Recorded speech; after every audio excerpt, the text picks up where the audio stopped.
ಎಲ್ಲರಿಗೂ ನಮಸ್ಕಾರ. ಹೃದಯ ಕನ್ನಡ ವ್ಲಾಗ್ಸ್ಗೆ ಸ್ವಾಗತ. ಹಿಂದೂ ಬ್ರಾಹ್ಮಣರ ಜಾಗವಾಗಿದ್ದಂತಹ ಕಾಶ್ಮೀರ ಮುಸ್ಲಿಮರ ಪಾಲಾಗಿದ್ದು ಹೇಗೆ? ಇಲ್ಲಿದೆ ಒಂದು ಇಂಟ್ರೆಸ್ಟಿಂಗ್ ಮಾಹಿತಿ. ಈ ವಿಡಿಯೋವನ್ನು ಪೂರ್ತಿಯಾಗಿ ನೋಡಿ. ಇಂಟ್ರೆಸ್ಟಿಂಗ್ ಮಾಹಿತಿಯನ್ನು ನಿಮಗೆ ಎಲ್ಲರಿಗೂ ತಿಳಿಸ್ಕೊಡ್ತಾ ಇದ್ದೀನಿ. ಕಾಶ್ಮೀರ ಅಂದರೆ ನಮಗೆ ಕಣ್ಣಿಗೆ ಬರುವಂಥದ್ದು ಒಂದು ಮುಸ್ಲಿಮರ ಪ್ರದೇಶ ಅಂತ. ಇಸ್ಲಾಂ ಧರ್ಮದ ಆಗಮಕ್ಕೂ ಮೊದಲು ಕಾಶ್ಮೀರದಲ್ಲಿ ಹಿಂದೂಗಳೇ ಇರ್ತಾರೆ. ಅದರಲ್ಲೂ ಕೂಡ ಪಂಡಿತರು ಅಂತಾನೆ ಕರೆಯಲ್ಪಡುವ ಬ್ರಾಹ್ಮಣರ ಒಂದು ದೊಡ್ಡ ವರ್ಗವೇ ಇತ್ತು. ಕಾಶ್ಮೀರಿ ಪಂಡಿತರು ಕಾಶ್ಮೀರ ಕಣಿವೆಯ ಪಂಚಗೌಡ ಬ್ರಾಹ್ಮಣ ಗುಂಪಿಗೆ ಸೇರಿದಂಥವರು. ಅವರನ್ನು ಉನ್ನತ ಶಿಕ್ಷಣ, ಆಡಳಿತಾತ್ಮಕ ಕೆಲಸಗಳಲ್ಲಿ ನಿಪುಣರೆಂದು ಪರಿಗಣಿಸಲಾಗುತ್ತಿತ್ತು. ಪಂಡಿತರಿಂದ ಹಿಡಿದು ಕಾಶ್ಮೀರಿಗರ ಇಡೀ ಜನಸಂಖ್ಯೆ ಇಸ್ಲಾಂಗೆ ಹೇಗೆ ಮತಾಂತರಗೊಂಡಿತು? ಇಂದಿಗೂ ಈ ಮುಸ್ಲಿಂ ಜನಸಂಖ್ಯೆಯ ಹೆಚ್ಚಿನ ಜನರು ತಮ್ಮನ್ನು ಮುಸ್ಲಿಂ ಪಂಡಿತರೆಂದು ಕರೆದುಕೊಳ್ತಾರೆ. ಉಪನಾಮವನ್ನು ಸಹ ಬಳಸಲಾಗುತ್ತದೆ ಅಂತ ವರದಿಯಾಗಿದೆ. ಮಧ್ಯಕಾಲೀನದ ಅವಧಿಯಲ್ಲಿ ಮುಸ್ಲಿಮರ ಆಳ್ವಿಕೆಯಲ್ಲಿ, ವಿಶೇಷವಾಗಿ 14ನೇ ಶತಮಾನದಲ್ಲಿ ಬುಟಿಕನ್ ಅಡಿಯಲ್ಲಿ ಹಿಂದೂಗಳನ್ನು ದೊಡ್ಡ ಪ್ರಮಾಣದಲ್ಲಿ ಮತಾಂತರಗೊಳಿಸಲು ಅಥವಾ ವಲಸೆ ಹೋಗಲು ಒತ್ತಾಯಿಸಲಾಗತ್ತೆ. ಇದರಿಂದ ಅನೇಕ ಬ್ರಾಹ್ಮಣರು ಇಸ್ಲಾಂ ಧರ್ಮವನ್ನು ಸ್ವೀಕರಿಸ್ತಾರೆ. ಆದರೂ ಕೂಡ ಅವರು ಉಪನಾಮವನ್ನು ಬಿಡೋದಿಲ್ಲ. ಪಂಡಿತ್, ಭಟ್, ಲೋನ್, ಗಣಿ ಮುಂತಾದ ಹೆಸರುಗಳನ್ನು ಬಳಸ್ತಾರೆ. ಇಸ್ಲಾಂಗೆ ಮತಾಂತರಗೊಂಡ ನಂತರವೂ ಕೂಡ ಅದನ್ನು ಅವರು ಉಳಿಸ್ಕೊಳ್ತಾರೆ. ಅಂದರೆ ಇಂದಿಗೂ ಕೂಡ ಕಾಶ್ಮೀರದಲ್ಲಿ ಮುಸ್ಲಿಂ ಸಮುದಾಯಗಳು ತಮ್ಮ ಹೆಸರಿನ ಜೊತೆಗೆ ಪಂಡಿತ್ ಅಥವಾ ಇತರ ಸಾಂಪ್ರದಾಯಿಕ ಬ್ರಾಹ್ಮಣರ ಉಪನಾಮಗಳನ್ನು ಸೇರಿಸ್ಕೊಳ್ತಾರೆ. ಅವರನ್ನು ಮುಸ್ಲಿಂ ಪಂಡಿತ್ ಅಥವಾ ಪಂಡಿತ್ ಶೇಖ್ ಅಂತಲೂ ಕೂಡ ಕರೀತಾರೆ. ಈ ಜನರು ಏನಿರ್ತಾರಲ್ಲ, ಅವರೆಲ್ಲ ಒಂದು ಕಾಲದಲ್ಲಿ ಹಿಂದೂ ಬ್ರಾಹ್ಮಣರಾಗಿದ್ದಂಥವರು ಐತಿಹಾಸಿಕ ಸಂದರ್ಭಗಳಲ್ಲಿ ಇಸ್ಲಾಂ ಧರ್ಮವನ್ನು ಸ್ವೀಕರಿಸ್ತಾರೆ.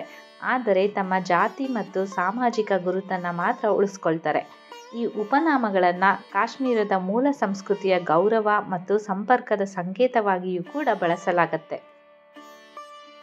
ಮೊಹಮ್ಮದ್ ಡಾನ್ ಫೌಕ್ ತಮ್ಮ ಪ್ರಸಿದ್ಧ ಪುಸ್ತಕವಾದಂತಹ ಕಾಶ್ಮೀರ್ ಕೌಮ್ ಕಾ ಇತಿಹಾಸ್ನಲ್ಲಿ ಪಂಡಿತ್ ಶೇಖ್ ಅವರ ಹೆಸರಿನ ಅಧ್ಯಾಯದಲ್ಲಿ ಬರೀತಾರೆ. ಕಾಶ್ಮೀರದಲ್ಲಿ ಇಸ್ಲಾಂ ಆಗಮನದ ಮೊದಲು ಎಲ್ಲ ಜನರು ಕೂಡ ಹಿಂದೂಗಳಾಗಿರ್ತಾರೆ. ಅವರಲ್ಲಿ ಹಿಂದೂ ಬ್ರಾಹ್ಮಣರು ಇರ್ತಾರೆ. ಇದರೊಂದಿಗೆ ಇತರ ಜಾತಿಗಳ ಜನರೂ ಕೂಡ ಇರ್ತಾರೆ. ಆದರೆ ಪ್ರಾಚೀನ ಕಾಲದಿಂದಲೂ ಸಹ ಅಧ್ಯಯನ ಮತ್ತು ಬೋಧನೆಯೇ ವೃತ್ತಿಯಾಗಿ ಹೊಂದಿದ್ದ ಬ್ರಾಹ್ಮಣರಲ್ಲಿ ಒಂದು ಪಂಥ ಇರುತ್ತೆ.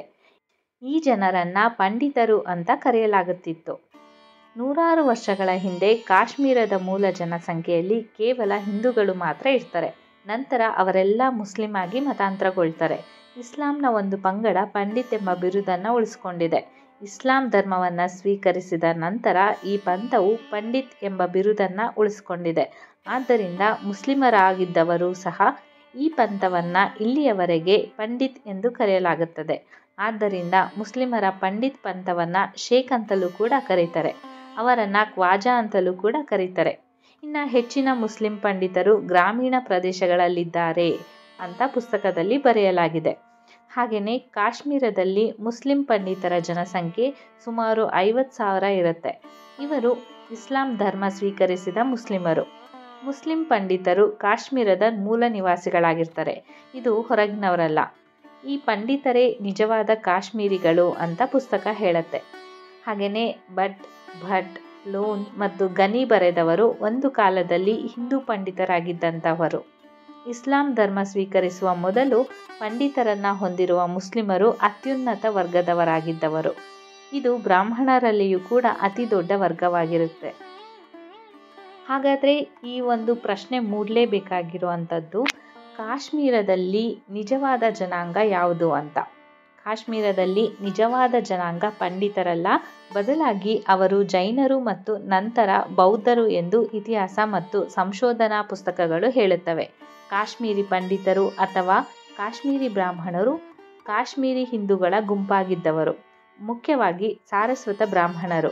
ಮಧ್ಯಮ ಯುಗದಲ್ಲಿ ಇಸ್ಲಾಂ ಧರ್ಮದ ಆಗಮನದ ನಂತರ ಈ ಜನರು ಸಹ ಸಾಮೂಹಿಕವಾಗಿ ತಮ್ಮ ಧರ್ಮವನ್ನು ಬದಲಾಯಿಸಿಕೊಳ್ತಾರೆ. ಇನ್ನು ಮತ್ತೊಂದು ಕಡೆ ಬನವಾಸಿ ಕಾಶ್ಮೀರಿ ಪಂಡಿತರು. ಮುಸ್ಲಿಂ ರಾಜರ ದಬ್ಬಾಳಿಕೆಯಿಂದಾಗಿ ದೇಶದ ಇತರ ಭಾಗಗಳಿಗೆ ವಲಸೆ ಬಂದಂತಹ ಪಂಡಿತರು ಇವರು. ಆದಾಗ್ಯೂ ಕೂಡ ಅವರಲ್ಲಿ ಹಲವರು ಹಿಂತಿರುಗ್ತಾರೆ. ಅವರನ್ನು ಬನವಾಸಿ ಕಾಶ್ಮೀರ ಪಂಡಿತರು ಅಂತ ಕರೆಯಲಾಗುತ್ತಿತ್ತಂತೆ. ಮತ್ತೊಂದು ಕಡೆ ಮಾಲ್ಮಾಸಿ ಪಂಡಿತ್.